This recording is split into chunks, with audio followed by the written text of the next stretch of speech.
Let me ask you something simple. Every time you see a railway track, it's surrounded by stones. Not dirt, not sand, not concrete, just endless, sharp stones. And here's the strange part. Trains weigh thousands of tons. They shake the ground. They pass the same spot again and again. So why don't railways just sink into the soil? Why stones? Why not grass? Why not solid ground? This isn't decoration, and it's not random.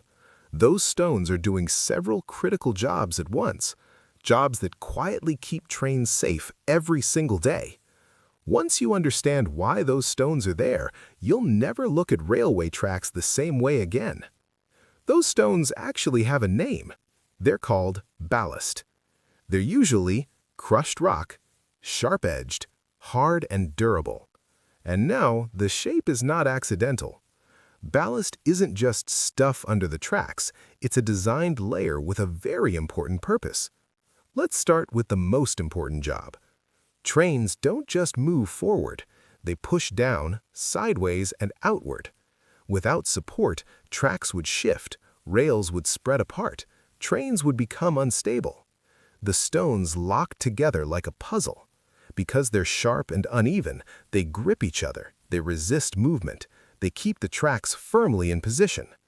If the ground was smooth or soft, the rails would slowly move out of alignment, and even a small misalignment can be dangerous. The stones act like a firm bed that holds everything exactly where it belongs. Here's something people don't realize. A train doesn't rest on the ground evenly. All its massive weight is focused on thin steel rails, small contact points. If the rails sat directly on soil, the ground would sink, tracks would tilt, maintenance would be constant. Ballast spreads the weight. The stones distribute pressure over a wider area, protect the ground underneath, prevent sinking. Think of it like snowshoes. Without them, you sink. With them, the weight is spread out. Same idea, but for trains. Now, here's a very underrated job. Water is a railway's enemy. If water stays under the tracks, soil becomes soft, tracks lose stability. Freezing water can crack things apart. Stones solve this perfectly. Because ballast stones don't pack tightly, they leave gaps between them. Water drains away quickly. Rain doesn't pool, mud doesn't form. The ground stays strong. Without stones, railway tracks would become unstable after every storm. Trains don't just roll quietly.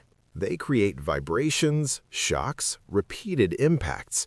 Over time, those vibrations can damage tracks, loosen connections, stress the ground. Ballast acts like a shock absorber. The stones shift slightly, absorb energy, reduce stress on rails and sleepers. It's not soft, but it's flexible enough to protect the system. So why not just use concrete? Because concrete cracks, traps water, is hard to repair. And dirt washes away, becomes mud, shifts easily. Stones are different. They are cheap, easy to replace, durable, and adjustable. If something moves, engineers can add stones, remove stones, or re-level the track. It's simple, fast, and effective. Sometimes the best solution isn't high-tech, it's smart and simple. That balance is key. So why are there stones along railway tracks?